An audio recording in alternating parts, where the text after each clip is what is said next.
বিধানসভাৰ মজিয়াত নহয় এবাৰ মঞ্চত দেখা গ'ল এজন বিধায়কৰ গৰ্জন।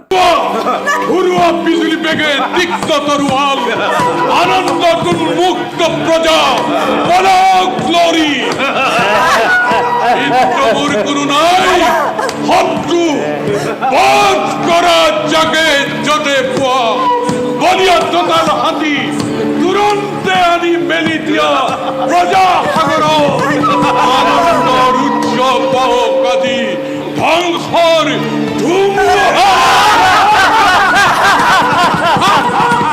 বালিপাৰাৰ ৰাস মহোৎসৱত কংসৰ ভাৱত কোন এইজন বিধায়ক?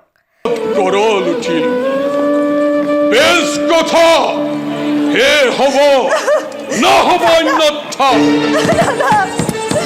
কিন্তু কংসৰ মৰণ জানো ইমান সহজ? স্নেহ মমতা যি আছে যত মানে সকলোকে বিসৰ্জিলো এই মুহূৰ্ত। সম্বন্ধৰ নাম দিলো তলিয়াই হস্ক হস্তে তৈপকীৰ কৰি শিৰত ছেদ মুক্ত হব খোজা মূৰ্খৰ মৃত্যুৰ দুৱাৰ থমেবে ৰুদ্ধ কৰি চিৰকাললৈ। সদায় বিধানসভাৰ মজিয়াত গৰ্জন কৰা নদৰ সমষ্টিৰ বিধায়ক পদ্ম হাজৰিকাৰ এইবাৰ কংসৰ ৰূপত বালিপাৰাত শুনা গ'ল গৰ্জন। জগতে জানো কংসৰ শক্তি, কংসৰ পৰাক্ৰম, কংসৰ ক্ষমতা কিমান।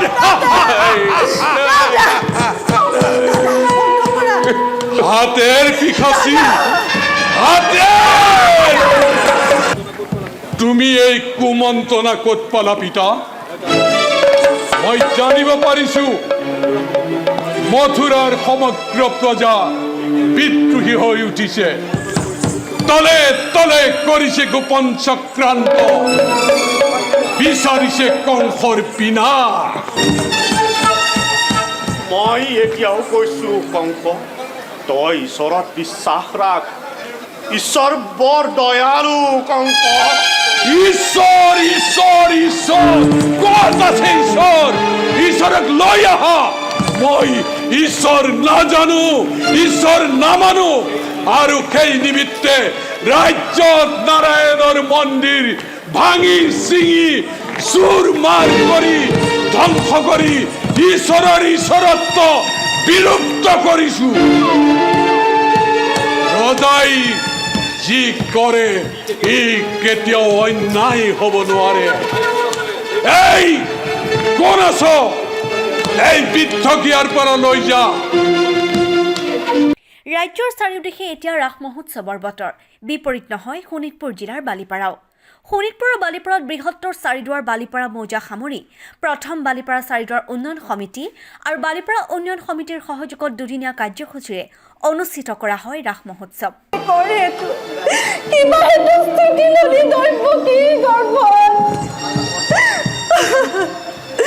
আমাৰ পাপৰ ফল পূৰ্ব জনমৰ দেৱতাৰ হাও লাগি আজি পুৰি যায় সোণৰ সংসাৰ।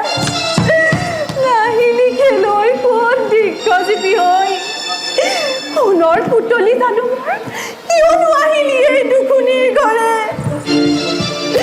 ভাই আছে শত্ৰু মোৰ ৰাতি দিনে মেলেশ্বৰ, পলুৱাই থম কোন দেখিয়ে কোন পলুৱাই কোন থমকে।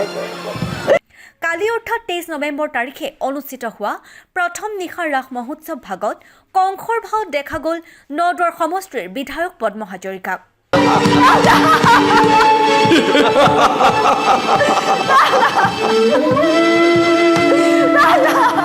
কি হ'ল বহুদেৱ, তুমি দেখোন প্ৰস্তৰ মূৰ্তিৰ দৰে চাই ৰলা আৰু খন্তে বধ্যভূমিলৈ চাই থাকা। তোমাৰ এই কন্যা ৰত্নতিময়ী পাতদাচাৰী আচাৰী ইয়াৰি লীলা সম্পন্ন কৰিবা। বিধায়কগৰাকীৰ দুৰ্দান্ত অভিনয় দৰ্শকৰ মন জয় কৰিবলৈ সক্ষম হয়।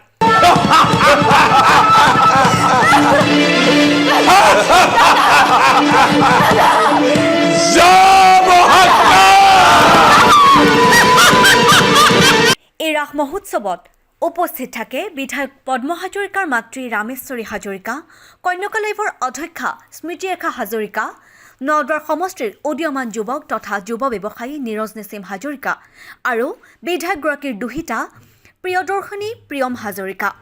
দেখা পোৱা যাব অসমীয়া ছবি জগতৰ মুখময়ী অভিনেত্ৰী প্ৰিয়ম পল্লৱীক। আপোনালোকে আয়োজন কৰা ৰাসত মোক যথেষ্ট মৰমেৰে আমন্ত্ৰণ জনাইছিল কংসৰ এই ঠাউটো ল'বৰ কাৰণে। গতিকে আপোনালোকৰ আশীৰ্বাদ লৈ এই কংসৰ ভাৱত অৱতীৰ্ণ হ'লোঁ। কি হ'ল কি নহ'ল নাজানো, কিন্তু মই নিজে সন্তুষ্টি লভিছোঁ। আপোনালোকৰ উদযাপন সমিতিৰ তৰফৰ পৰা যিখিনি সহযোগিতা আগবঢ়ালে আৰু আপোনালোকেও দৰ্শক হিচাপে যিমানখিনি শৃংখলাবদ্ধভাৱে থাকি সহযোগিতা আগবঢ়ালে, ইয়াৰ বাবে সকলোকে মই কৃতজ্ঞতা জ্ঞাপন কৰিছোঁ। এই সময় বক্তব্যৰ সময় নহয়, গতিকে দুষ্কৃতিৰূপী অহাকালিলৈও হ'ব শংখচূড়। আপোনালোকে শংখচূড়ক বিদায় দিব আৰু কৃষ্ণ সংস্কৃতিৰ জৰিয়তে আমাৰ সমাজখন আমি সমন্বয় সম্প্ৰীতিৰ মাজেৰে আগুৱাই লৈ যাব লাগিব। ৰাসৰ যিটো বাৰ্তা যে আমি সকলোৱে কৃষ্ণ সংস্কৃতিৰ মাজেৰে আমাৰ মাজত বসবাস কৰা সকলো জাতি জনগোষ্ঠী ভাষা ধৰ্মৰ মানুহৰ মাজত সমন্বয় সম্প্ৰীতিৰ এনাজৰীডাল টনকিয়াল কৰি আস্থা আৰু বিশ্বাসৰ আমি আগুৱাই লৈ যাব লাগিব।